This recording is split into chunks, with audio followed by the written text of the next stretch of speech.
आम्ही वैकुंठवासी आलो याचे कारणासी, बोलिले जे ऋषी साच भावे वर्ताया. या तुकोबारांच्या उक्तीप्रमाणे खानदेशामध्ये जळगाव जिल्ह्यात अंमळनेर तालुक्यात अंमळनेर या गावी श्री संत सखाराम महाराज या अवताराला आलेत.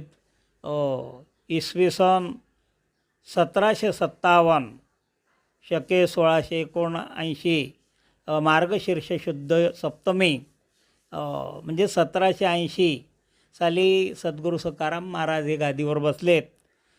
तसं अंमळनेर भूमी ही पवित्र आहे.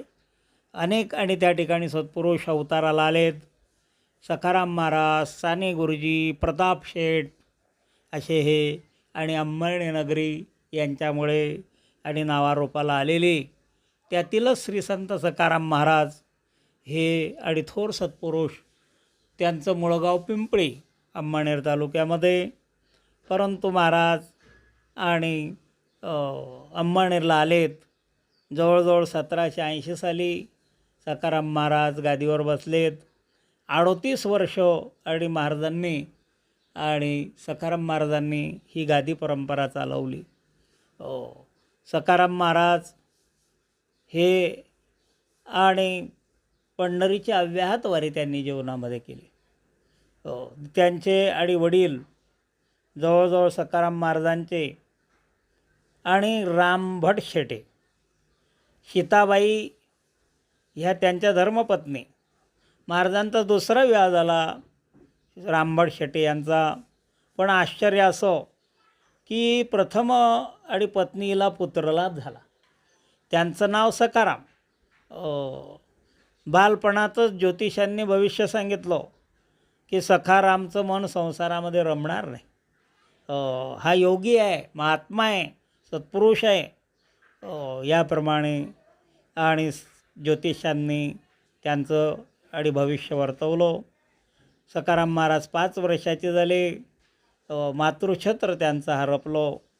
बालपणीच तुकोबाराय जसं आणि दगडाच्या टाळावर भजन करायचे, तद्वत सखाराम महाराजसुद्धा दगडाच्या टाळावर भजन. दगडाचे टाळ करायचे आणि भजन विठ्ठल विठ्ठल विठ्ठल विठ्ठल. दगडाचे टाळ कोण त्याचा नाद, गीती गाता छंद ताल नाही. गीती गाता छंद ताल नाही. गीते गाता छंद ताल नाही. महाराजांचे ब्राह्मण कुळामध्ये असल्यामुळे 8व्या वर्षी मुंज झाली. तसा मुंजेचा अधिकार त्रैवर्णाला आहे. ब्राह्मण, क्षत्रिय, वैश्य मुंज आडी करावी, जानवं परिधान करावं, त्रैवर्णाला हा अधिकार. म्हणून ब्राह्मण कुळातच महाराजांचा जन्म झाला असल्यामुळे 8व्या वर्षी महाराजांची मुंज झाली. 11व्या वर्षी आणि शिकवायला पंतोजी. पूर्वी आणि गुरुजींना पंतोजी म्हणत. तुकोबारायांनी आणि शब्द वापरलेला आहे आपल्या अभंग रचनेमध्ये. अर्भकाचे साठी पंते हाती धरिली पाटी, म्हणून पूर्वी गुरुजींना पंतोजी म्हणत. तदनंतर गुरुजी, आता इंग्रजी भाषेत सर म्हणतात. बरोबर आहे ना. याप्रमाणे असे आणि पंतोजी त्यांना 11व्या वर्षी शिकवण्याकरता. 16व्या वर्षी महाराजांचा विवाह झाला. महाराजांच्या धर्मपत्नीचं नाव सासरीबाव होते मुरारी भट. त्यांचीच कन्या गंगा हिच्याशी आणि महाराजांचा विवाह झाला. महाराजांच्या घराण्यामध्ये पंढरीची वारी चालत आलेलीच. भागवत भक्त घराणं होतं, वारकरी वैष्णव घराणं. पण तरीसुद्धा महाराजांनी आणि वारीची परंपरा ही तेवढ ठेवली स्वतः. आणि महाराज असं वैशिष्ट्य आहे, आश्चर्य आहे की पंढरीच्या वारीला निघत असताना जी बोरी नदीच्या वाळवंटात झोपडी बांधायचे, झोपडी करून महाराज राहायचे. त्या झोपडीतही आसक्ती नको म्हणून झोपडी पेटवायचे आणि मग वारीला जायचे पंढरीच्या. दरवर्षी वारीचे दिवस आले, त्या झोपडीला काडी लावली, पेटवली, तिची राग झाली की चालले महाराज. म्हणजे ती आसक्तीसुद्धा नको. आपण निघतो तर येतो बरं का, येतो बरं का, येतो बरं का. कीर्तनाला जात नाही काही काही लोक. म्हणे त्या गाईला चारा टाकून देतो, त्या वासराला पाणी पाजतो, दरवाजाला कुलूप लावजो, नव्वं लावजो, म्हणजे तुमचं जर एवढं संसारात चित्त आहे तर कायला जाते कीर्तनाला मळं म्हणजे मग तू असं म्हणते तुम्ही जातच नाही. आपल्याला कीर्तनाला 2 तासाची आसक्ती सुटत नाही.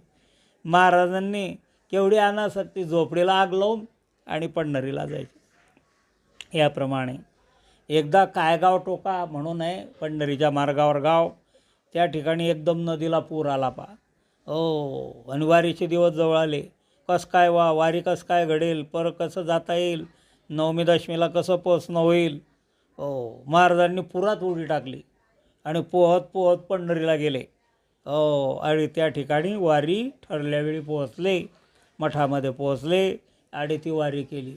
पुराच्या पाण्यात जाऊन पोहत पोहत गेले तिथपर्यंत, पंढरीपर्यंत, आणि ती वारी पूर्ण केली. आमचं थोडंसं काही दुखलं तर वारी बंद होऊन जाते. पुराचं पाणी काय कठीणच आहे.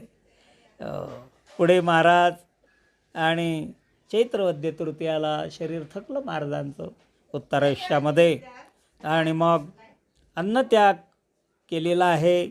जवळजवळ वैशाख शुद्ध चतुर्दशीला 1740 इसवी सन 1818 महाराज आणि यांनी वैकुंठ गमन केलं. का झाकली गटीचा दिवा, नेणे जे काय झाला केदवा, या रीती जो पांडवा देह ठेवी. बोरू नदीच्या अडीकाठी महाराजांना मंत्राग्नी देण्यात आला. त्याच ठिकाणी महाराजांचं समाधी मंदिर आहे. याप्रमाणे आणि महाराजांनी या आपल्या संस्थांची 38 वर्ष जवळजवळ सेवा केली.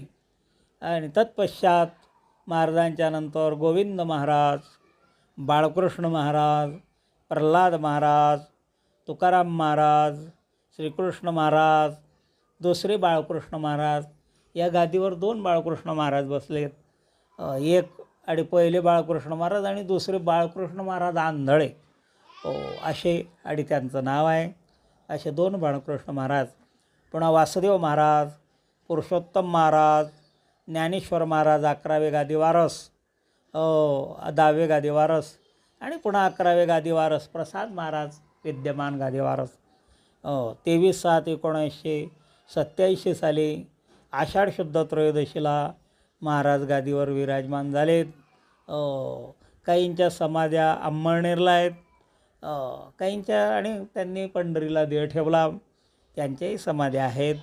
असे जवळजवळ 11व्या गादीवारस प्रसाद महाराज आहेत. काय महाराजांचंही वर्णन करावं, अव्याहत त्यांनी ही आणि परंपरा चालू ठेवलेली आहे, तेवढ ठेवलेली आहे. असं आणि वैशिष्ट्य आहे त्यांचं की ज्या ज्या ठिकाणी त्यांचा मुक्काम असतो तिथे सखाराम महाराजांना शेती दान दिलेली आहे. ती शेती अजूनही आहे त्यांच्या आणि नावाने, सखाराम महाराजांची शेती म्हणून. जात असताना महाराजांचा अंबानेरहून आणि प्रवास करून पुन्हा नगरदेवळा वगैरे कन्नड अशा घाटावरून जाऊन आणि महाराजांचा प्रवास असतो. ती आज परंपरा आजतागायत आहे. परतीचा प्रवास आहे त्यांचे. आणि मध्यंतरी दौरे असतात. मागे फैजपूरला बऱ्हाणपूर दौरा असताना माझं एक कीर्तन झालेलं आहे स्वतः, आणि महाराज त्या कीर्तनाकरता होते. मोठा आनंद झाला त्यांना. म्हटलं आमच्याकडे प्रसाद महाराजांच्यामुळेच प्रसाद प्राप्त झालेला आहे ऋषिकेश, असं म्हणून तुमच्या प्रसादाचं फल आहे म्हटलं. असो, महाराजांनी ओटीमध्ये प्रसाद टाकला होता आणि म्हणून त्यांनाही आनंद झाला, हसू आलं होतं.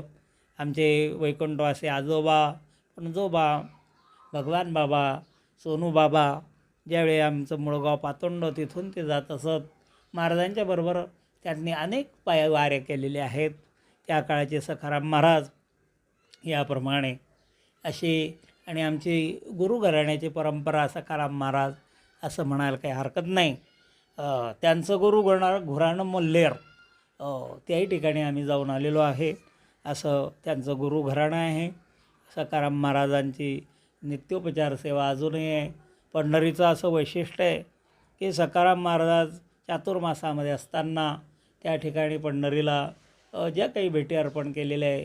आता मागे रुक्मिणी मातेला साडी अर्पण, चोळे अर्पण, चातुर्मासामध्ये महाराजांचं नित्योपचार, नित्यदर्शन, असे हे सर्व सेवा चाललेली आहे. उत्तरोत्तर त्यांच्याकडून हे कार्य घडावं असा हा अल्पसा चरित्र सांगण्याचा मी केलेला प्रयत्न. झालेलं हे वाक्पुष्प सद्गुरू सखाराम महाराज यांचे चरणारविंदी समर्पित करतो. याप्रमाणे आणि आमच्याकडूनही भगवंताने अशी वारंवार सेवा घ्यावी एवढं बोलून दासबोधाचा आणि एक ओवी म्हणतो त्यांनी केलेली आरती तिचंही आपण वर्णन करू. माझा आशय जाणून जेवे आता उचित ते करावे, पुढे कथेसी अवधान द्यावे म्हणे दासानुदास. याप्रमाणे असे आणि सद्गुरू सखाराम महाराज त्यांची केलेली आरती आहे बा.